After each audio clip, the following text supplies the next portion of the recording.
بسم الله الرحمن الرحيم. الحمد لله رب العالمين، والصلاة والسلام على أشرف المرسلين وعلى آله وصحبه ومن تبعهم بإحسان إلى يوم الدين، وبعد. فقد قال الله تعالى في القرآن الكريم: أعوذ بالله من الشيطان الرجيم، بسم الله الرحمن الرحيم. من عمل صالحا من ذكر أو أنثى وهو مؤمن ولنحيينه حياة طيبة ولنجزينهم أجرهم بأحسن ما كانوا يعملون. صدق الله العظيم. China fort knowledge ஃபோரமும் மனாராத் ladies ஃபோரமும் இணைந்து ஏற்பாடு செய்திருக்கின்ற இன்றைய இந்த மகிழ்ச்சிகரமான குடும்ப வாழ்வை நோக்கிய அங்குரார்ப்பண நிகழ்வுக்கு வருகை தந்திருக்கின்ற பேர்வலை நகர சபை கௌரவ தலைவர் மஃபாசிம் அசாஹிர் அவர்களே, இன்றைய இந்த நிகழ்வுக்கு வருகை தந்திருக்கின்ற கௌரவ வலுவாளர் அஷேக் நதீம் அவர்களே, இந்த நிகழ்வுக்கு வருகை தந்திருக்கின்ற சைனா ஃபோர்ட் ஃபவுண்டேஷன் நிறுவனத்தின் கௌரவ தலைவர் அல்ஹாஜ் அல்தாஃப் அவர்களே, இங்கு வீட்டிருக்கின்ற மனாராத் லேடிஸ் போரத்துடைய கௌரவ தலைவர் நசீலா அஷூர் அவர்களே, சைனா ஃபோர்ட் நாலேஜ் ஃபோரத்தின் அங்கத்தவர்களே, மனாராத் லேடிஸ் போரத்தின் அங்கத்தவர்களே, எனது அழைப்பை ஏற்று இங்கு வருகை தந்திருக்கின்ற முக்கியஸ்தர்களே, சகோதரர்களே, சகோதரிகளே, தம்பதிகளே, அஸ்ஸலாமு அலைக்கும் வரஹ்மத்துல்லாஹி வபரகாத்துஹு. அல்லாஹ்வுடைய கிருபையினால் நீண்ட பல நாட்களாக ஒரு மிக முக்கியமான விடயமாக விளங்குகின்ற இஸ்லாத்தை பொறுத்தவரையில் அதிகூடிய முக்கியத்துவம் பெற்றிருக்கின்ற திருமண வாழ்வு தொடர்பாக ஒரு பரவலான விழிப்புணர்வு சமூக மட்டத்திலே, இந்த நாட்டு மட்டத்திலே ஏற்பாடு செய்யப்பட வேண்டும் என்ற கனவு அல்ஹம்துலில்லாஹ் இன்றோடு நிறைவுக்கு வருவதையிட்டு அல்லாஹு தஆலாவை புகழ்கிறேன், பாராட்டுகிறேன். மனித வாழ்வு சந்தோஷமாக இருக்க வேண்டும், மகிழ்ச்சிகரமாக இருக்க வேண்டும். உலகத்தில் வாழுகின்ற எந்த மனிதனாக இருந்தாலும் அவர்கள் விரும்புவதெல்லாம் இந்த உலக வாழ்வு ஒரு பிளசண்டான சந்தோஷகரமான வாழ்வாக இருக்க வேண்டும் என்பதுதான் உலகத்தில் வாழுகின்ற எந்த மனிதனாக இருந்தாலும் அவரது விருப்பம்.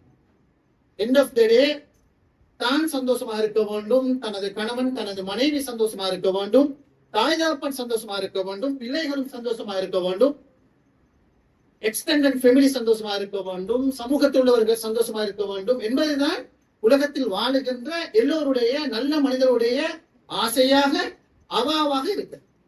இந்த வகையில் தான் இந்த சந்தோஷகரமான வாழ்வை இன்று மனிதர்கள் தேடிக்கொண்டிருக்கிறார்.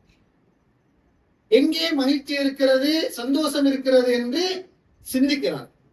ஒவ்வொருவரும் ஒவ்வொரு விடயத்தை சந்தோஷமாக பார்க்கிறார்கள். சிலர் பணத்திலும் செல்வத்திலும் தான் தங்களுக்கு மகிழ்ச்சி இருப்பதாக கண்டு அதனை மாத்திரம் இலக்காக கொண்டு வாழ்வை ஆரம்பித்திருக்கிறார்.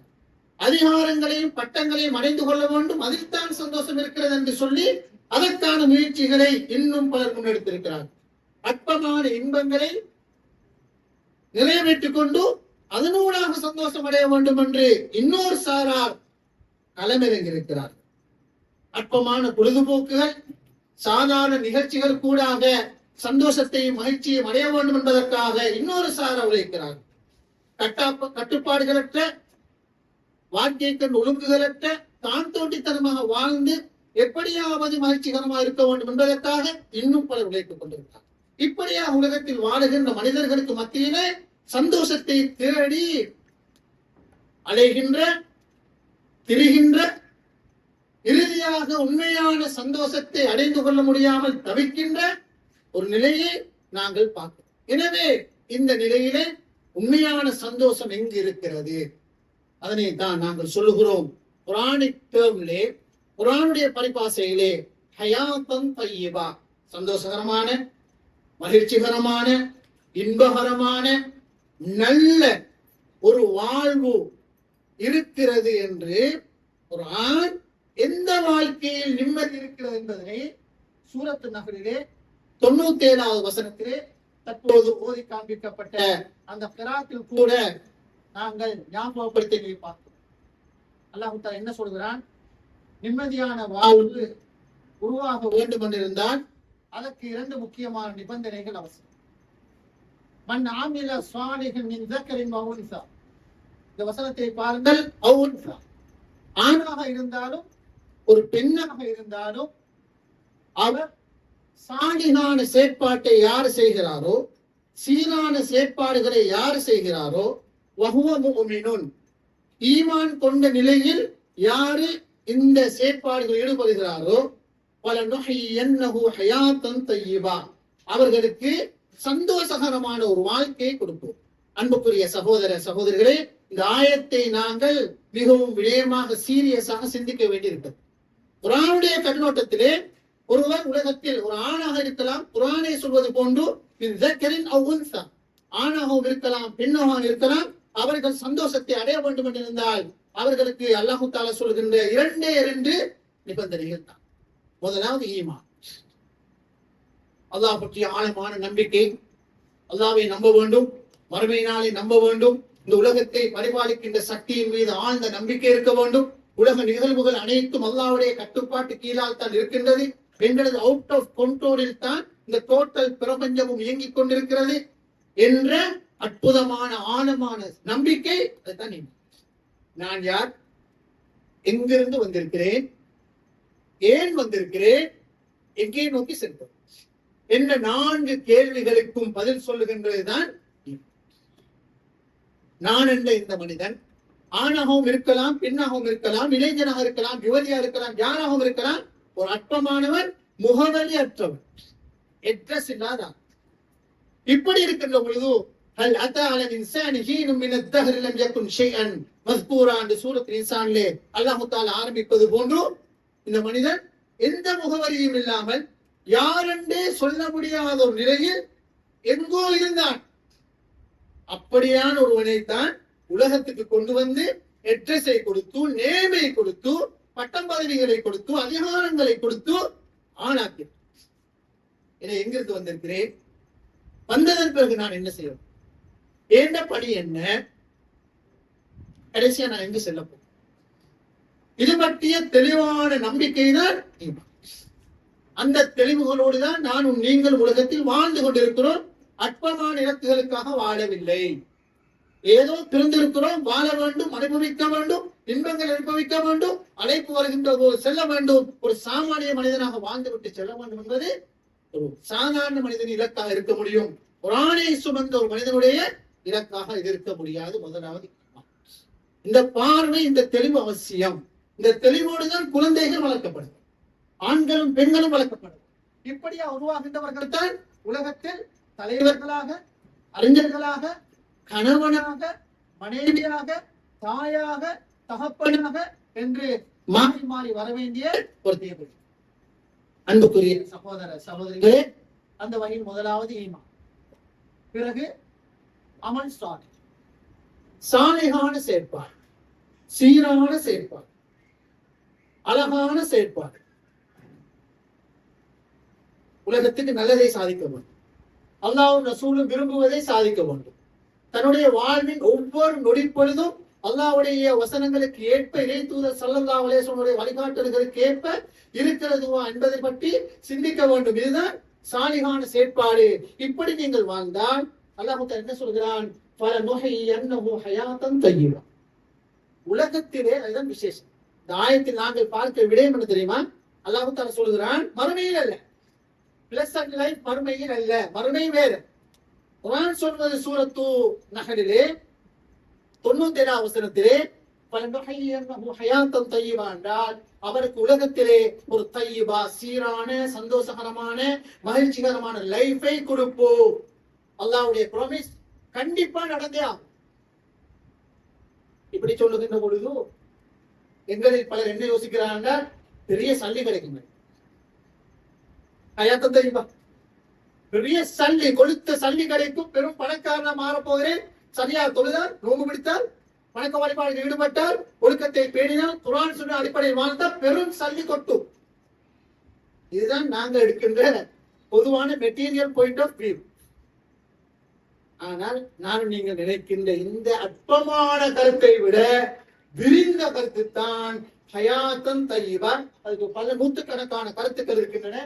நான்கு கருத்துக்களை மாத்திரம் இங்கு சுருக்கமாக பதிவு செய்திருக்கிறோம். நான் நீங்க நல்லா வாழ்ந்தால் என்ன நடக்கும் தெரியுமா? முதலாவது, அல்லாஹ்வின் கட்டளைகளை நிறைவேற்றுகின்ற ஆத்ம திருப்தி, அதுதான் ஹயாத்தன் தய்யிபா. அல்ஹம்துலில்லாஹ், இந்த புரோகிராமுக்கு நீங்க வந்திருக்கிறீங்க, நாங்கெல்லாம் வந்திருக்கிறோம், அசரை தொழுது விட்டு வந்திருக்கிறோம். என்னை அழைப்பு வருது அசர் தொழுகைக்காக, செய்தோம் அல்ஹம்துலில்லாஹ் ஹயாத்தன் தய்யிபா. இந்த வாழ்க்கை குர்ஆனிக் ஸ்டைலில் பயணிக்கிறது, சுன்னாவின் ஸ்டைலில் பயணிக்கிறது. வியாபாரத்துக்கு சென்று விட்டு இங்கு பலர் வந்திருக்கிறார்கள். அந்த வியாபாரம் என்று ஹலாலான உழைப்பை ஹலாலா செய்து விட்டு சில நேரம் நஷ்டமா இருக்கும் இன்னும் நடந்த வியாபாரம், அல்ல எதிர்பார்த்த லாபம் வராமல் இருக்க முடியும். ஆனால் ஹலாலன் தய்யிபா, அந்த பிசினஸை அல்லாஹ் எதிர்பார்த்த முறையில் நான் செய்தேன், எனக்கு எந்த லாபம் வந்தாலும் பரவாயில்லை, எனக்கு ஒரு திருப்தி இருக்கிறது என்ற வியாபாரம் சுத்தமான ஹலால். அப்படித்தான் வந்திருக்கிறோம். கணவன் மனைவியா நாங்கள் வாழ்ந்து கொண்டிருக்கிறோம். கணவனுக்குரிய மனைவி கடமையை செய்வார், மனைவிக்குரிய கடமையை கணவன் செய்கிறார். ஹயாத்தன், எனவே ஹயாத்தன் தய்யிபாவுடைய முதலாவது விளக்கம், நான் அல்லாஹ் என்னிடத்தில் இந்த பொழுதில் இந்த செகண்டில் எதனை எதிர்பார்க்கிறேனோ அதனை செய்கிறேன். ஹயாத்தன் தய்யிபா எப்படி திருப்தி தெரியுமா? சந்தோஷம் என்றால் மிக பெரும் சந்தோஷம். தஹஜ்ஜத் நேரத்துக்கு 2 ரக்காத் தொழுகைக்கும் என்றால் அல்லாஹ் எதிர்பார்க்கிற பணியை எல்லாவற்றையும் தியாகம் செய்துவிட்டு தொழுதேன் என்ற மனப்பூர்வமான திருப்தி. பிறகு சுபஹை தொழுகிறோம் என்ற மனப்பூர்வமான திருப்தி. இதுதான் ஹயாத்தன் தய்யிபா. இதே முதலாவது விளக்கம். இரண்டாவது விளக்கம், எந்த சவால்களையும் உறுதியான மனநிலையோடு ஏற்றுக்கொள்கிறேன், ஃபேஸ் பண்றேன். இப்படி நல்லாக ஈமான் கொண்டு சாலிகான செயற்பாடு வந்தால் சேலஞ்ச் இல்லை, டெஸ்ட் இல்லை என்று மாத்திரம் நினைத்துக் கொள்ளாதீர்கள். நல்லாக வாழ்கின்ற மனிதர்களை தான் அதிகமாக சோதிப்பதாக ரசூலுல்லாஹி ஸல்லல்லாஹு அலைஹி வஸல்லம் சொல்லியிருக்கிறார். நபிமார்கள் சோதிக்கப்பட்ட அடிப்படையில் உள்ளதும் என்று சொல்லப்பட்ட திடமாத்திரமான நபிமார்கள் பல வகையான வகையில் சவால்களுக்கு உட்பட்ட வகையில் யாரும் உட்படுவார்கள். ஆனால் கலாக்கதிர் மீது ஆழ்ந்த நம்பிக்கை, இறை ஏற்பாட்டில் ஆழ்ந்த நம்பிக்கை, குடும்ப வாழ்க்கையில் சிலபோது பிரச்சனைகள், சிக்கல்கள் வரும், பொருளாதார ரீதியா பயங்கர நெருக்கடிகள் வரும், பல போது முரண்பாடுகள் வரும், பல பிரச்சனைகள் வரும், இழப்புகள் வரும், நோய்கள் வரும், எத்தனை வகையான சவால்கள் வரும். ஹயாத்தன் தய்யிபா இல்லை, நோயாளியும் ஹயாத்தன் தய்யிபா அடைகிறார், பீசபைலா இதுவரும் இந்த ஹயாத்தன் தய்யிபா அடைகிறார், நஷ்டத்தில் இருக்கிறவன் ஹயாத்தன் தய்யிபா. எங்களை பாசையில லாபம், தொடர்ந்து லாபம் அடைந்த ஹயாத்தன் தய்யிபா. குர்ஆன் அப்படி சொல்லவில்லை. சில போது நஷ்டம் அடைந்தாலும் அல்ஹம்துலில்லாஹ் அலா குல்லி ஹால், ரசூலுல்லாஹி ஸல்லல்லாஹு அலைஹி வஸல்லம் பிரபலமான துஆ இருக்கு. அலா குல்லி ஹால், எந்த சந்தர்ப்பத்திலும் அல்லாஹ்வுக்கே புகழ், இன்பமோ துன்பமோ சந்தோஷமோ. இது ஒரு கணவனுக்கு வந்தால், ஒரு மனைவிக்கு வந்தால், ஒரு தந்தைக்கு வந்தால், தாய்க்கு வந்தால், இளையருக்கு வந்தால், அந்த குடும்பமே ஹயாத்தன் தய்யிபா. எனவே சேலஞ்ச் ஹயாத்தன் தய்யிபாக்கு எதிரானது அல்ல. அதனை எப்படி நாங்கள் பார்க்கிறோம், எதிர்கொள்கிறோம் என்பதுதான் ஹயாத்தன் தய்யிபா. மூணாவது, இதன் விளைவாக மகிழ்ச்சிகரமான குடும்ப வாழ்க்கை எங்களோட டாபிக். இதுக்கு சொல்லப்படுகின்ற மற்றொரு மிக முக்கியமான விளக்கம், உலகத்திலே ஒரு சாலிகான கணவன், ஒரு சாலிகான மனைவி, சாலிகான தந்தை, சாலிகான ஒரு தாய், சாலிகான பிள்ளை, ஒரு மனவாழ்வு, அதுவே ஹயாத்தன் தய்யிபா. சில நேரம் கஷ்டமா இருக்கலாம், குடிசை வீட்டில் வாழலாம், வாய்ப்பு வசதிகள் இல்லாமல் இருக்கலாம், சவால்களும் சிக்கல்களும் இருக்கலாம். ஆனால் இஸ்லாமிக் ஓரியன்டட் லைஃப் சிஸ்டம், எனவே பிளசன்ட் லைஃப், அது ஹயாத்தன் தய்யிபாவுக்கு சொல்லப்படுகின்ற இன்னொரு விளக்கம். எனவே ஒருவருக்கு உலகத்திலே நல்ல ஒரு மனைவி கிடைத்தால், நல்ல ஒரு ஹஸ்பண்ட் கிடைத்தால், ஒழுக்கமும் பண்பாடும் நாகரிகமும் உள்ள கிடைத்தால், அதுதான் இந்த குர்ஆன் வசனத்துக்கு மற்றொரு விளக்கம். அல்ஹம்துலில்லாஹ் வாழலாம். சில போது கொஞ்சம் நெருக்கடிகளும் பிரச்சனைகளும் இருக்கலாம், அது முக்கியம் இல்லை. 2 பேர் வாழ்வும் சிறப்பாக பயணித்துக் கொண்டிருக்கிறது. மூணாவது. நாலாவது விளக்கம், வரையறுக்கப்பட்ட வாய்ப்பு வசதிகளையும் தாராளமான வாக்கு வசதிகளையும் பெற்றிருக்கலாம். ஆனால் அனைத்து வசதிகளும் எனக்கு வந்த ரூட் சுத்தமான ஹலால். எனக்கு வந்த ரூட், எனக்கு வந்திருக்க எல்லாம் ஹலால் தான். வீடு எடுத்தாலும் ஹலால், சாமான் வாங்கினாலும் ஹலால், பங்கன் எடுத்தாலும் ஹலால், செலவழித்தாலும் ஹலால், ஜகாத்து கொடுத்தாலும் ஹலால், குடும்பத்தை பார்த்தாலும் ஹலால், எல்லாம் ஹலால். ஹலாலும் தையிபா, ஹயாத்தும் தையிபா. அன்புக்குரிய சகோதர சகோதரே, இதுதான் குர்ஆன் சொல்கின்ற பிரமிஸ், முதலாவது பிரமிஸ். எனவே சுவர்க்கத்தை பார்ப்போம். பிறகு உலகத்தில் ஹயாத்தும் தையிபா. எனவே இந்த மார்க்க ரப்பனா ஆத்தினா ஃபித் துன்யா ஹஸனா வ ஃபில் ஆখিরা ஹஸனா. உலகத்திலே அல்லாஹ் ஹஸனா, ஹஸனா ஹயாத்து தையிபா. உலகம் சிறப்பா இருக்க வேண்டும், இந்த வாழ்வு சிறப்பா இருக்க வேண்டும். இந்த மார்க்கமே உலகத்தை வளப்படுத்துவதற்கான மார்க்கம். உலகத்தை இழந்துவிட்டு, குடும்ப வாழ்வை இழந்துவிட்டு, சமூக வாழ்வை இழந்துவிட்டு அங்கு மறுமையில் வெற்றி கொள்வது சாத்தியம் இல்லை. இதுதான் குர்ஆன் சொல்கின்ற மிக முக்கியமான விஷயம். மறுபக்கம் பார்க்க ஹயாத்தன் தையிபா எங்க தெரியுமா தொடங்கும்? குர்ஆன் திருப்பி சொல்கிறது, பல நஜ்ஸியன்னஹும் அஜ்ரஹும் பிஅஹ்ஸனி மா கானூ யஅமலூன். நாங்கள் அவர்களுக்கு இதைவிட சிறந்த ஒரு வாழ்வை, ரிவார்டை மறுமையில் கொடுக்கும். பாருங்கள், உலகத்தில் ஹயாத்தன் தையிபா. அல்ஹம்துலில்லாஹ், இப்போது உலக வாழ்வு முடிவுக்கு வருகிறது. மரணம் என்ற பேரிலே முடிந்த உடனே இங்கு அனுபவித்த வாழ்வை விட குர்ஆனே சொல்லுது அஹ்ஸன், அதை விட சிறந்த வாழ்வை கொடுக்கும். இதனால் தான் எமது இந்த ப்ரீ மேரேஜ் கோர்ஸுக்கு தீமாக எடுத்திருப்பது ஹயாத்தன் தையிபா. நீங்களும் நாங்களும் கலந்து கொண்டிருக்கின்ற கோர்ஸ் ஒரு மாத காலத்துக்கு இன்ஷா அல்லாஹ் இதில் பதிவு செய்தவர்கள் கலந்து கொண்டிருக்கிறார்கள். ஹயாத்தன் தையிபா என்ற ஸ்லோகனை, லோகோவை அடிப்படையாக கொண்டுதான் இந்த நிகழ்ச்சி திட்டம் முழுமொத்தமாக வடிவமைக்கப்பட்டது. ஹயாத்தன் தையிபா இதுவரை இன்ஷா அல்லாஹ் மரணம் வரை தொடரும், மரணத்துக்கு பின்னரும் இங்கு வழங்கப்படுகின்ற வழிகாட்டல்கள் தொடரும். எனவே முஸ்லிமுடைய வாழ்க்கை, உலக மறுமை என்ற இரண்டையும் இணைத்த வாழ்வு, அதற்கான வழிகாட்டல்களை தருவதுதான் குர்ஆன் சுன்னாவும். அதனை அடியொட்டித்தான் நாமும் இங்கு ஒரு முயற்சியை மேற்கொள்ளும். அன்புக்குரிய சகோதர சகோதரிகளே, மகிழ்ச்சியான திருமண வாழ்வுக்கு முன்னால் நாங்க நினைக்கிற மாதிரி லேசாக இந்த திருமண வாழ்க்கையை சகோதரிகளே அமைத்து விட முடியாது. பயங்கர சேலஞ்ச். இந்த உலக வாழ்க்கையில மனவாழ்வுக்குள்ளால், திருமண லைஃபுக்குள்ளால் நுழைகின்ற பொழுது, முன்னால் நுழைகிற நேரம், நுழைந்ததன் பிறகு பயங்கரமான வித்தியாசமான சேலஞ்சஸ், சவால்கள் வந்து கொண்டுதான். நான் ஒரு 6-7 விஷயங்களை சுருக்கமா சொல்லியிருக்கிறேன். கோர்ஸ்ல நிறைய விஷயங்கள் டிஸ்கஸ் பண்ணலாம். முதலாவது சேலஞ்ச் என்ன தெரியுமா? திருமண கலாச்சாரத்தை தகர்க்கின்ற நவீன காலத்தில் இருக்கின்ற நிறைய கன்செப்ட்கள் இது. மேற்கத்திய நாகரிகத்துடைய லைஃப் ஸ்டைல் ஒன்று பெரிய டொமினண்டாக எமது சமூகத்திலே இப்போது சோசியல் மீடியாக்கள் கூடாக வந்த வண்ணமே இருக்கின்றன. லேசான சவால் அல்ல. ஒழுக்கத்தை பாதுகாத்துக் கொண்டு, கற்பை பாதுகாத்துக் கொண்டு வாழ்வது ஒரு மிக பெரும் சவால். மேற்கத்திய உலகத்திலே இன்று திருமணம் அவசியம் இல்லை என்ற கருத்து தான் பேசப்படுகிறது. திருமணம் அவசியம் இல்லை, திருமணம் மட்டும் இல்லை, திருமணம் காலம் தாழ்த்தி திருமணம் முடிப்பார்கள். திருமணம் முடிப்பவர்கள் பலரோடு வாழ்வார்கள். Extra marital relations. இதுதான் உலகத்திலே மேற்கத்திய உலகம் உருவாக்கி இருக்கின்ற இந்த திருமணத்துக்கு எதிரான சவால். இந்த ஒரு மிக பெரும் சேலஞ்சாக ஒரு கணவனுக்கு, ஒரு மனைவிக்கு, ஒரு யுவதிக்கு, ஒரு இளைஞனுக்கு அந்த விஷயங்கள் மாறி இருப்பதை நாங்கள் பார்க்கிறோம். அன்புக்குரிய சகோதர சகோதரிகளே, முதலாவது இந்த லைஃப் ஸ்டைல், நாங்கள் விரும்புகின்ற இஸ்லாமிய கலாச்சாரத்துக்கு புறனான புதிய புதிய கலாச்சாரங்கள் இப்போது மன வாழ்க்கையில், திருமண வாழ்க்கையில் நுழைய ஆரம்பிக்கும். இந்த இடத்துல ஒரு விஷயத்தை நான் ஞாபகப்படுத்துகிறேன். 2 நாட்களுக்கு முன்னால் ஒரு மிகப்பெரிய இஸ்லாமிய முஸ்லிம் அல்லது இஸ்லாத்தை ஆதரித்த, நேசித்த ஒரு மிகப்பெரிய சிந்தனையாளர் அறிஞர் அமெரிக்காவிலே வஃபாத்தார். கிறிஸ்தவர் என்று சொல்றதா அல்லது முஸ்லிம் என்று சொல்றதா என்பதே ஒரு பிரச்சனையாக இருக்கிறது. நிச்சயமா அல்லாஹ் தஆலா நல்ல ஒரு முடிவை அவருக்கு கொடுப்பார் என்று நம்புவது. ப்ரொஃபசர் டாக்டர் ஜோன் எஸ்பெசிட்டோ ஒரு பெண்ணாமரும் சிந்தனையார். அமெரிக்காவிலே வாழ்ந்து 86வது வருஷத்திலே முந்த நாள் அமெரிக்காவில் ஒப்பாத்தாயினார். பேசிக்கலி கிறிஸ்தவ.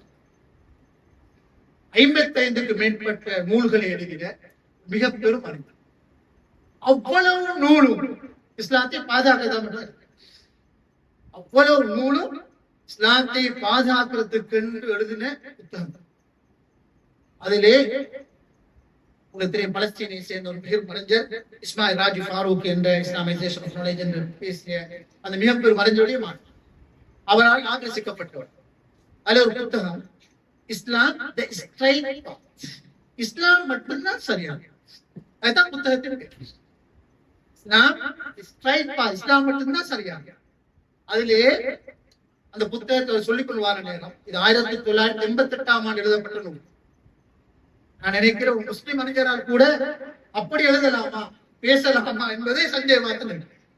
ஏனைய மதங்களுடைய திருமண கோட்பாடுகளை பற்றி, கலாச்சாரங்களை பற்றி, மேற்கத்திய உலகத்திலும் அமெரிக்காவிலும் திருமணத்துக்கு எதிராக வருகின்ற நிறைய சவால்களை பற்றி பேசிக்கொண்டு வந்து உலகத்தில் எல்லா மதங்களையும் ஆய்வு செய்து பார்த்தாலும், இப்ப இருக்கிற எல்லா கலாச்சாரங்களை ஆய்வு செய்து பார்த்தாலும் ஒரு கணவனையும் மனைவியும் அற்புதமாக கௌரவமாக திருமணம் என்ற டென்டேக்கு கூடாக இணைத்து அன்பாக பரிவாக சேர்த்து சகீனத்தாக இணைத்து சந்தோஷகரமாக வாழ வேண்டும் என்ற சிஸ்டத்தை அறிமுகப்படுத்திய ஒரே ஒரு மார்க்கம், ஒரு காம்ப்ரிஹென்சிவ் மார்க்கம் இஸ்லாம் என்ற கருத்தை ஆணித்தரமாக வலியுறுத்தும்.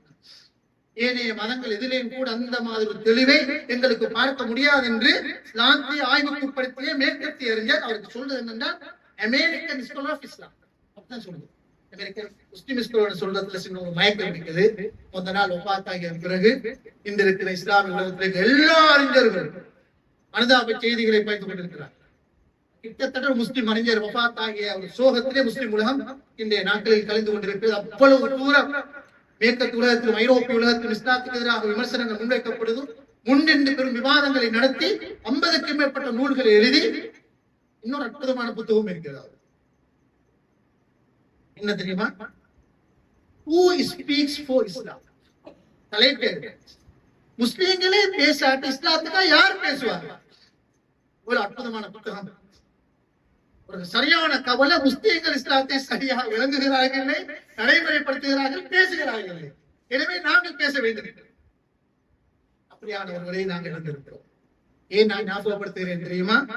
எங்கட திருமண சிஸ்டம் இந்த நவீன கலாச்சாரங்களுக்கு எதிராக எவ்வளவு ஒவ்வொரு முஸ்லிம் சமூகம் இந்த ஒழுக்கத்தையும் பண்பாட்டையும் பாதுகாக்கிறதுக்கு குர்ஆனும் சுன்னாவும் அழகா வடிவமைத்த சிஸ்டம் முஸ்லிம் சமூகத்தை ஒழுக்கமா வாழ வைப்பதில் பெரிய அளவு பங்களிப்பு செய்திருக்கிறது என்பதுதான் ப்ரொஃபசர் ஜோன் எஸ்பெசிட்டோடைய கருத்தாகும். இரண்டாவது முக்கியமான சவால் என்றால் திருமணம் பற்றியும் அதன் இலக்குகள் பற்றியும் எமக்கு பெரிய அளவு தெளிவில்லை. பெரிய அளவு தெளிவில்லை என்று சொல்லத்தை விட தெளிவே இல்லாத ஒரு நிலையும் இருக்கிறது. எப்படி தெரிவிக்கிறது தெரியுமா? ஒரு கணவனும் மனைவியும் சேர்வது, கல்யாணம் முடிக்கிறது, ஒரு உடம்பும் சேருவது, ஒரு உடம்பும் சேருவது, பிறகு பிள்ளைகளை எல்லாம் பெற்றெடுத்து ஆளாகுவது, திருமண விழாவுக்காக பெரிய அளவு ரெடி ஆகுது, ஃபங்க்ஷன், பெரிய பிளானிங்.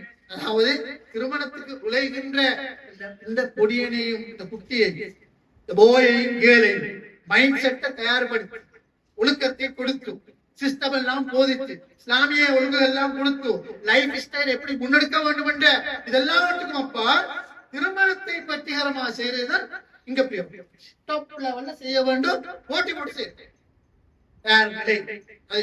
தயாரிலே திருமண விழாவை நடத்துறது உலகத்துக்கு விளையாட சம்பிரதாயங்களை விளையாட சம்பிரதாயம் பயங்கரமான சம்பிரதாயம், சீதனம் போன்ற கீழ்த்தரமான சம்பிரதாயங்கள், மேற்கத்திய நாகரிக தாக்கங்கள், நாளுக்கு நாள் புதிய விஷயங்கள், அனாச்சாரமான செலவுகள், கீழ்த்தரமான விஷயங்கள், இதனால் இந்த திருமணத்துடைய மெயின் ஒப்ஜெக்டிவ் பயங்கரமா பாதிக்கப்பட்டிருக்கிறது.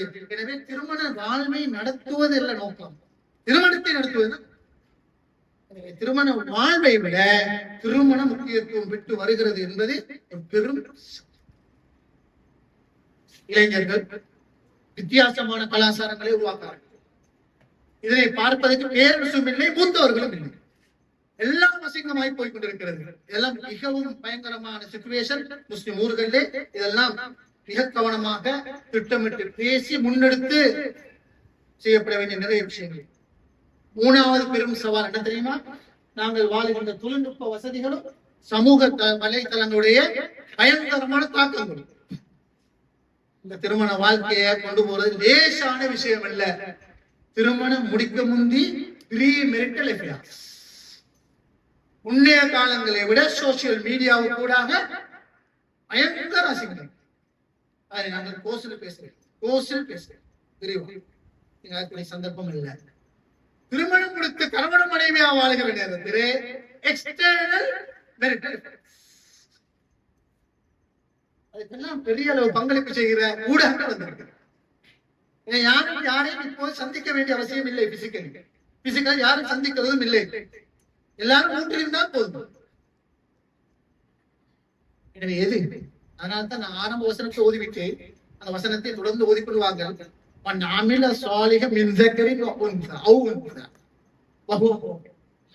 ஈமானோடு சாலிகான் உணர்வுகளோடு இருக்கிறவர்கள் தான் ஹயாத்தில் தங்கி. அது அவுட் ஆயிட்டு எவ்வளவு பணம் இருந்தாலும் போன்ல ஒரு ஆள் பார்த்து சாதாரண போனாங்க ஒரு ஏஐ டெக்னாலஜியால ஒரு சாதாரண படத்தால சாதாரண நாடகத்தால அனாதியான சினிமாவால இந்த யங்ஸ்டர்ஸ் இந்த மனிதர்களை மாற்றாங்க. திருமணத்துக்கு முன் திருமணத்துக்கு பின் முடித்தவர்களை பாதுகாத்த ஒரு பிரச்சனை, கடைசிக்கு டிவோர்ஸ் என்றும் வேற வகையான பயங்கரமான விதைகள் முடிக்கிற ஒரு கட்டம். இது பற்றி அட்ஜஸ்ட் பண்ண வேண்டும். இதனை பேச வேண்டும். இதனை பேசாமல் ஊரிலே சமூகத்திலே இது ஒரு பிரியோரிட்டியா மாற வேண்டும். விளையாட்டு இல்ல, வாழ்க்கை என்பது வெரி சீரியஸ். திருமண வாழ்வுக்கு பெரிய முக்கியத்துவம் இஸ்லாம் கொடுத்திருக்கு. இஸ்லாம் பாதுகாத்த இந்த கலாச்சாரத்தை இடிப்பதற்கு ஒரு நாளும் முஸ்லிம் சமூகம் அங்கீகரிக்க மாட்டாது என்பதுதான் இஸ்லாம் அழகாக சொல்லி தந்த ரசூலுல்லாஹி ஸல்லல்லாஹு அலைஹி வஸல்லம் சொல்லி தந்த இந்த கலாச்சாரத்தை இடிப்பதற்கு அழிப்பதற்கு எந்த மனிதனுக்கும் அதிகாரமும் இல்லை. அதிகாரம் கொடுப்பதற்கு நாங்கள் தயார் என்பது இஸ்லாத்துடைய நிலைப்பாடு. மூணாவது. நாலாவது, திருமண பந்தத்துக்குள்ளா நுழைகின்ற இளம் வாலிபனும் யுவதியும் மெச்சூரிட்டி முதிர்ச்சியின்மை என்பது பிரச்சனை இல்லை. நான் வெறுமனே வயதை மாத்திரம் சொல்லவில்லை. இதை பற்றி இன்ஷா அல்லாஹ் ஷேக் நதீம் நிறைய பேசுவார். வயது ஒரு பிரச்சனை. வயது வந்தாலும் ஒரு திருமணத்தை எப்படி மேனேஜ் பண்ற, ஒரு மனைவியை எப்படி டேக்கிள் பண்ற, ஒரு ஹஸ்பண்டை எப்படி டேக்கிள் பண்ற, காசை எப்படி மேனேஜ் பண்ற, பிள்ளை கிடைச்சா எப்படி பார்க்கிற அந்த மெச்சூரிட்டி இல்லை. சாதாரண சின்ன விஷயங்களுக்கு கம்ப்ளைண்டாக மாறி 2 அணிகளாக பிரிந்து 3வது அணி சேர்ந்து அடிச்சு வெற்றிகரமாக கோல் போடுகின்ற சமூகம் டிவோர்ஸ். அந்த கோல் தான் டிவோர்ஸ். அந்த பாசில பேசுவோம். துறைசமான நிலைமை. சொன்னா மெச்சூர். அதாவது ஒரு சின்ன பிரச்சனையை கூட ஒரு ஹஸ்பண்டால பேச பண்ணுது, ஒரு மனைவியா பேச பண்ணுது. அதுக்கு பின்னால் ஒரு மாமியார் மாமனாரோட கூத்துக்கள் வேறு, இன்னபாடைய நிலைகள் வேறு. அதை சுமந்து கொண்டு இந்த வாழ்க்கையை கொண்டு போய் தெரியாத தடமாறுகின்ற இந்த போயும் கேர்ள், இந்த ஜோஜும் ஜோஜா கணவனும் மனைவி எப்படி எனவே மெச்சூரிட்டியை கொடுக்க வேண்டும். அதனால்தான் இது பற்றி ஒரு பயங்கர பெரிய அவேர்னஸ் அவசியப்படுவதே. 5வது, திருமணத்தை சுமையாக மாற்றியமே நான் ஏற்படுத்திய பெரிய மோசமான விலை. திருமணமே ஒரு சுமை எங்களுக்கு இருக்கு. திருமணம் என்றது பயங்கரமான சுமை. அதனால வந்திருக்கிற பிரச்சனை இளையான கலாச்சாரத்தால் பொம்பளைகளுக்கு வேற செலவு, ஆண்களுக்கு வேற செலவு, ஃபங்க்ஷனுக்கு வேற செலவு, ஃபங்க்ஷனுக்கு முந்தின ஃபங்க்ஷன்ஸ் அந்த செலவு, ஃபங்க்ஷனுக்கு பிந்திய செலவுகள் என்று பேய்த்து பெரும் சுமையாக மாறி அதனால முரண்பாடுகளும் தகராறுகளும் கௌரவ பிரச்சனைகள் இல்லாட்டையும் காட்டும். இல்லாவிட்டா பிரச்சனையா சொல்லுவாங்க. அன்புக்குரிய சகோதர சகோதரிகளே, கடைசியாக சேர்ந்தா பிறகு வேற பேர் மனைவியாக மாறியதன் பிறகு எபியூஸ் ஃபேமிலி என்று சொல்றேன். எத்தனையோ கன்செப்ட்களுக்கு நான் இன்னொன்று சொல்றேன். எபியூஸ் ஃபேமிலி என்றால் கல்யாணம் முடிக்கிற நேரம் ஒன்றேன் சரியா பார்த்துல வந்த கணவன் ஒரு ஆல்கஹால் அடிக்டட் மேன், ட்ரக்ஸுக்கு அகப்பட்டவன், வேற வேற உறவுகள் கொண்டவர், மறுபக்கம் கேர்ள். இப்ப பிரச்சனை எபியூஸ் பேசிக்கலி ஹராமா சம்பாதிக்கிறார், தொடர்ந்து ஹராம், களவுதான் மெயின், பொய் தான் மெயின், கரப்ஷன் தான் மெயின். எப்படி வாழ்க்கை தொடர் எபியூஸ், தொழுகையே இல்ல, சில போது சும்மா எப்படி எபியூஸ், எப்படி இந்த கும்பல நான் டெக்கல் பண்ண நான் சொல்லுகிறேன் பிரச்சனையை தீர்க்கிறது அல்ல, இதுவெல்லாம் மிக பிரதான. அப்புறம் conflict, driving family, violent family, ஒரே பார்த்தா முரண்பாடு, சிக்கல். இதனாலும் ஏதோ ஒரு பிரச்சனையை வச்சுக்கொண்டு பேசி இருப்பாங்க. சொத்தை பேஸ் பண்ணி ஒரு பிரச்சனை, குடும்பங்களுக்கு தகராறுகள் வேற பிரச்சனை, பொருத்தப்பாடு இல்லாத இன்னொரு பிரச்சனை, மூணாம் நபருடைய கருத்துக்களை அப்படியே உள்வாங்குவது மற்றொரு பிரச்சனை, தொடர்ந்து வயலன்ஸ், கான்ஃப்ளிக்ட். பேசியிட மெச்சுவர்டா ஹேண்டில் பண்ணக்கூடிய குடும்பத்தில் மூத்தவர்களும் சில போது இருக்க மாட்டாங்க, மெச்சுவர்டானாக்களும் இருக்க மாட்டாங்க, பலர் முன்வர மாட்டாங்க. எனவே ஒரு பெரிய ஹயாத்தன் தய்யிபா இல்ல, ஹயாத்தன் செய்ய கட்டின வாழ்க்கைய மூத்து வரைக்கும் தொடரும் என்ற ஒரு கூட்டம் தொடர்ந்து கொண்டிருக்கிறது. இன்னொரு கூட்டம் முடிவை காணுகிறது, இன்னொரு கூட்டம் சைலண்ட் அட்டாக், சைலண்ட் தலாக்.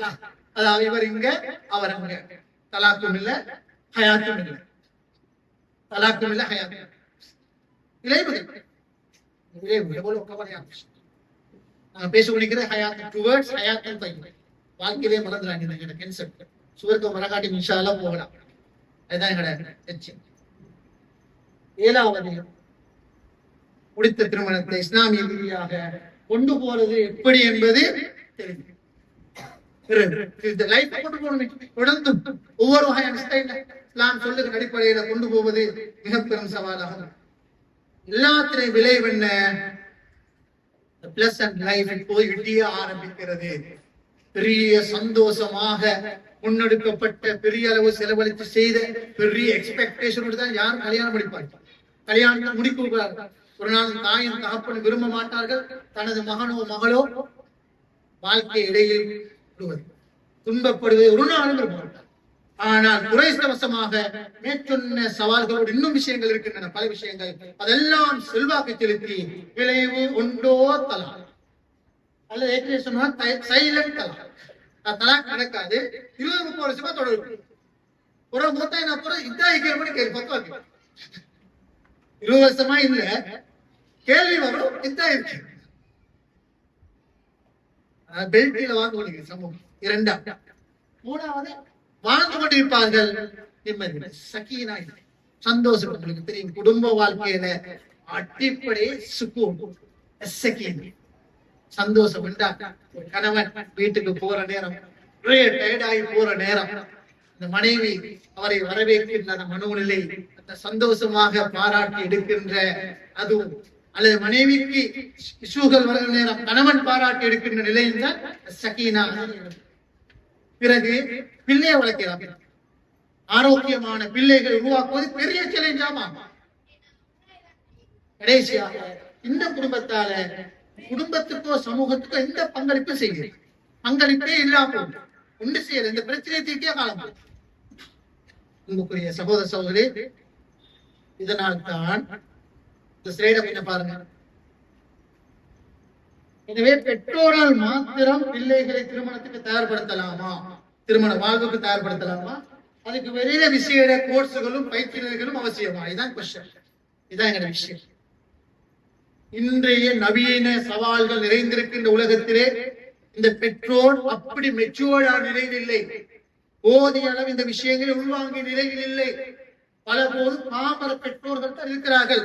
இந்த பெற்றோரால் நவீன சவால்களை ஈடுபடுத்தி வாழுகின்ற இந்த மணமகனை மணமகளை உருவாக்குவது பெரிய சேலஞ்ச். எனவே 2வது எக்ஸ்டர்னல் போர்ஸ்களுடைய சமூகத்துடைய இந்த தேவைகளை கருத்தில் கொண்ட புரோகிராம்ஸும் சிஸ்டம்ஸும் ஸ்ட்ராங்கா டெவலப் பண்ணப்படும். ஒரே ஒரு தகவலை மாற்றம் பயந்து விடுகிறது. உதாரணமா மலேசியாவில் செய்யப்பட்ட ஒரு பெண்ணாம்பரி ஆய்வு, அங்கு திருமண பந்தம் உடைந்து டிவோர்ஸ்ல நிறைய முடிந்து கொண்டிருந்தது. அப்பொழுது ப்ரீ மேரேஜ் கோர்ஸ் என்ற சிஸ்டம் ஒன்று டெவலப் பண்ணி எத்தனையோ குடும்பங்களே அதனை படிப்பித்து அந்த கோர்ஸை நிறைவேற்றினால் மாத்திரம்தான் திருமணத்தை முடிக்கலாம் என்ற உருவாக்கி ஒரு கிராமத்தை தெரிவு செய்து நடத்தி 5-10 வருஷத்துக்கு ஒரு ரிசர்ச் செய்தார். 32% தலாக் 3% குறையாது. இன்றைக்கு பெருசா பேசப்படுகின்ற விஷயம். அதில் என்ன விலகு என்றால் பலர் திருமண பந்தத்தில் ஒரு ஜோய் இன்ட்ரெஸ்டுக்கு பண்ணுக்கு சேர்க்கிற நிலைதான் இருக்கிறது. சரியான தெளிவோடு தயாரிலோடு இல்லை. எனவே அதற்கு நிறுவனங்கள் உருவாக்கப்பட வேண்டும். நான் நினைக்கிறேன் நாங்கள் இங்கு செய்ய போகிறது கூட போதாது. ஒரு சாதாரண எளிமையான முயற்சி. அதற்கு நிறுவனங்கள் ஸ்தாபிக்கப்பட்டு அதிலிருந்து தனியாக தொடர்ச்சியா கன்சிஸ்டன்டாக இந்த நிகழ்ச்சிகள் பரம்பரையாக நடத்தப்படும். ஆண்களுக்கு வேற, பெண்களுக்கு வேற, திருமணத்துக்கு முன்னர் வேற, திருமணத்துக்கு பின்னர் வேற என்று கண்டிப்பா முன்னெடுக்கப்பட வேண்டிய தேவை. இனி அன்புக்குரிய சகோதர சகோதரர்களே, மகிழ்ச்சிகரமான திருமண வாழ்வை அடைவதற்கு 3 கட்ட வழிகாட்டல்கள் அவசியப்படுகின்றன. முதலாவது, திருமணத்துக்கு முன், திருமணத்தின் பொழுதும், திருமணத்துக்கு பின். இதை பற்றி நாங்கள் விரிவாக பின்னர் பேசலாம்.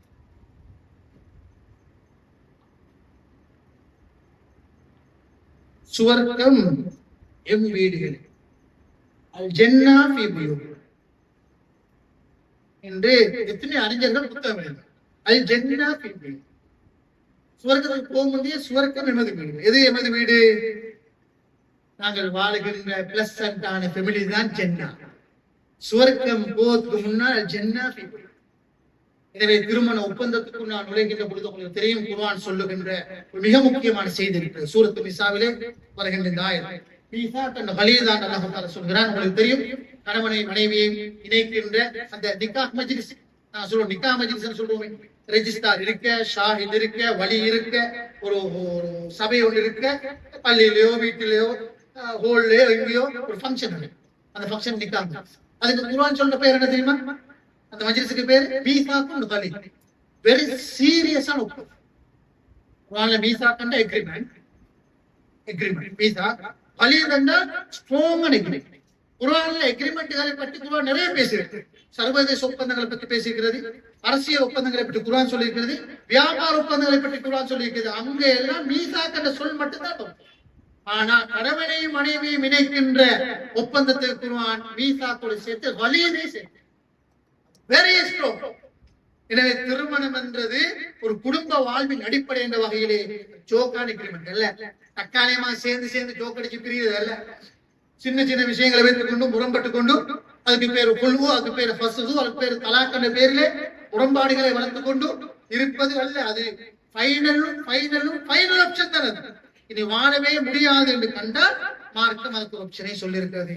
இது மீசாக்குகளில் உறுதியான ஒப்பந்தம், சுவர்க்கத்துக்கு கொண்டு சேர்க்கின்ற பெரிய ஒப்பந்தம். 2 பேர் சேருகிற நேரம் அங்கு 2 உடம்புகள் மட்டுமல்ல, உணர்வுகளும் சிந்தனைகளும் பாரம்பரியங்களும் மார்க்கமும் சேர்ந்த இணைகள். பிறகு பின்னால் சேர்கின்ற பொழுது நாங்க என்ன சொல்கிறோம்? அந்த பரக்கத்தான ஃபங்க்ஷன்ல பாரக்கல்லாஹு லஹுமா பாரக அலைஹிமா வஜமஅ பைனஹுமா. 2 பேருக்கு அல்லாஹ் தஆலா பரக்கத் செய்யணும். இந்த ஒப்பந்தத்துக்கு பரக்கத் செய்ய வேண்டும். 2 பேரையும் பிணைக்க வேண்டும். அல்லாஹ்வுக்கு பொறுப்பு சாட்டு ரசூலுல்லாஹி ஸல்லல்லாஹு அலைஹி வஸல்லம் சொன்னாங்க. ஏன்னா அந்த அதனூடாக வீட்டிலே என்ன வருகிறது? சுவர்க்கம் உருவாகும். எனவே திருமண ஒப்பந்தம் என்பது வீட்டில் சுவர்க்கத்தை உருவாக்குவதற்கான பேசிக். 2வது, அன்பும் இரக்கமும் நிம்மதி நிறைந்த வாழ்வு. خلقكم من انفسكم ازواجا لتسكنوا اليه وجعل بينكم موده ورحمه.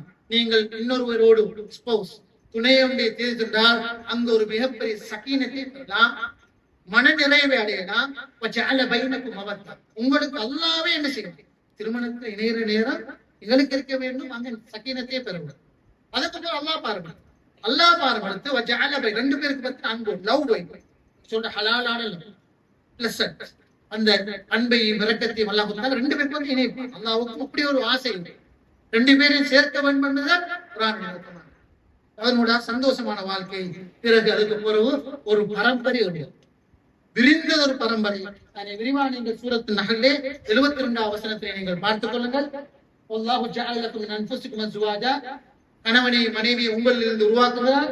பிறகு வஜஅல லக்கும் மின் அஸ்வாஜிக்கும் பனீன வஹஃபதா, அந்த 2 பேர்ல இருந்து நேரடியாக சன் டாட்டர்ஸை உருவாக்குகிறான். அதுக்கப்புறம் கிரேட் சில்ட்ரனை உருவாக்குறான். திருமணத்துடைய அடிப்படையான இலக்குகள் உண்டு. அதுக்கப்புறம் பரம்பரை உருவாகும், ஒரு முகவரி ஒன்றே வரும். சந்தோஷம் என்றால் இழந்தால் கூட பிரார்த்திப்பதற்கு குழந்தையை வைப்பார். தங்களது பேரை சொல்வதற்கு ஒரு வாரிசு. இப்படி ஒரு பெரிய வாரிசுடைய பரம்பரை என்று அல்லாஹ் தஆலா உருவாக்கி 10, 20, 30 பரம்பரைகள் சென்றாலும் அதற்கு ஒரு ஆள் தந்தை தந்தையின் தந்தை தந்தையின் தந்தை என்ற பெரிய சிஸ்டம் டெவலப் ஆகும். எனவே இந்த திருமணம் என்பது மார்க்கத்தை கடத்துகின்ற செயற்பாடு. இஸ்லாம் என்ற என்ன மார்க்கத்தை என்ற பிள்ளை கூட கடத்த வேண்டும்.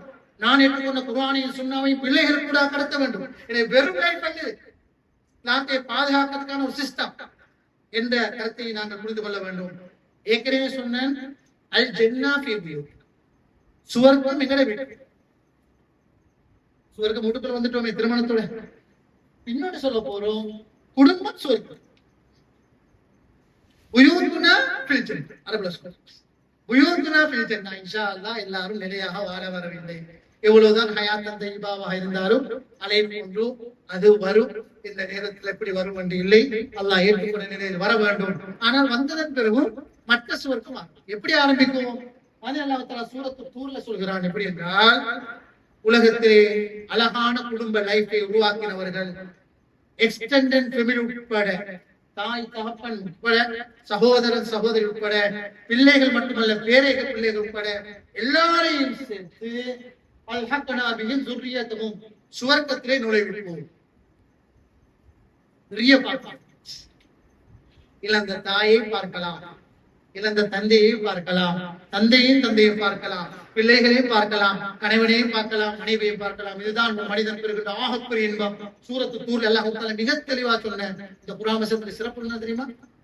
அப்போ சஹாபாக்கள் கேட்டாங்களா, அப்படி என்றால் வாப்பா கூட நன்மை செஞ்சிருக்கீங்க, மகன் குறைய செஞ்சிருக்கீங்க, ரெண்டு பேரும் எப்படி ஒரே டைம்ல சுவர்க்கத்தை சேர்க்கிறது?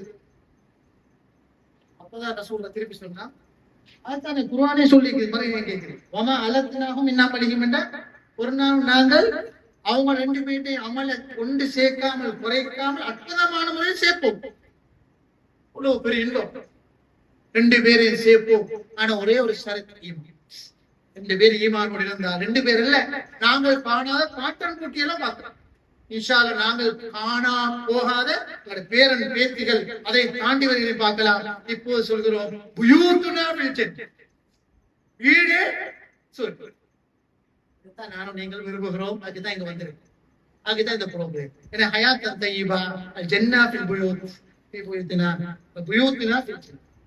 உலகத்திலும் இன்ஷா அல்லாஹ் சுவர்க்கம், வஃபாத்துக்கு பிறகும் சுவர்க்கத்தில் எக்ஸ்டெண்டட் ஃபேமிலியோடு இருக்கலாம் என்ற செய்திகளை தான் உங்களோடு பகிர்ந்து கொள்ள விரும்பினோம். அன்புக்குரிய சகோதர சகோதரி, இந்த கோர்ஸில் நீங்கள் கலந்து கொண்டு படிக்கின்ற பொழுது நிச்சயமாக இசத்தையை இன்னும் டீப்பான ஒரு தெளிவை பெற்றுக்கொள்ளலாம். ஒரு மாதத்தை உள்ளடக்கிய ஒரு கோர்ஸ், கண்டிப்பாக முடிந்தவர்கள் இதை கலந்து பயன்படுத்திக் கொள்ள வேண்டும். இதை நாங்கள் தொடராக செய்யணும். ஒவ்வொரு பேச்சாக செய்ய இருக்கிறோம். துறை சார்ந்த வளவாளர், இந்த துறையிலே 2 பகுதியை இணைய வேண்டும். ஒன்று இஸ்லாமிக் ஷரியா, இஸ்லாமிக் பகுதி, இன்னொன்று கவுன்சில், உளவியல் பகுதியில் இருக்கு. குடும்ப கவுன்சிலிங் சரியான முக்கியம். அதிலே துறையை போன மிகப்பெரும் மனிதர் இந்த நாட்டிலே, அவர் பேர் நதீவி, என்னை விட ஒரு 6 வருஷம் சீனியர். அவர் அல்ஹம்துலில்லாஹ் தன்னை இந்த கவுன்சிலிங் துறையில வளர்த்துக்கிறார். மட்டுமல்ல, இஸ்லாமிக் கவுன்சிலிங் என்ற சிஸ்டத்தை இந்த நாட்டிலே முதலாக அறிமுகம், இஸ்லாமிக் சைக்காலஜி அல்ஹம்துலில்லாஹ் நிறைய பங்களிப்புகளை செய்து வருகிறார். இஸ்லாமிக் சைடு இருக்குது, கவுன்சிலிங் சைடு இருக்குது. குறிப்பா ஃபேமிலி கவுன்சிலிங் மிக டீப்பான ஒரு ஆள். அவருடைய பெரிய பங்களிப்பு நிச்சயமா எங்களுக்கு இருக்கிறது. அப்படியே அவங்களே இந்த 2ஐயும் இணைத்த ஒரு பாட விதானத்தை வகுத்து இந்த நாலேஜ் போரமும் மன்னார் லேடிஸ் போரமும் சேர்ந்து இன்றோடு அதனை அங்குரார்ப்பணம் செய்து ஆரம்பித்து வைக்கிறோம். அதற்கான உத்தியோகபூர்வ நிகழ்வு தான் இது. இதுக்கு உங்களுடைய முழுமையான ஒத்துழைப்பு எங்களுக்கு அவசியப்படுகிறது. நீங்கள் பலரிடத்தில் அறிமுகப்படுத்த வேண்டும், குடும்பத்தவர்களை சேர்த்து விட வேண்டும், பலருக்கு சொல்ல வேண்டும். இது இன்ஷா அல்லாஹ் தொடர வேண்டியிருக்கிறது. நீங்கள் ஐடியாஸ்களை சொல்ல வேண்டும், இப்படி எல்லாம் செய்யலாம் என்று சொல்ல வேண்டும்.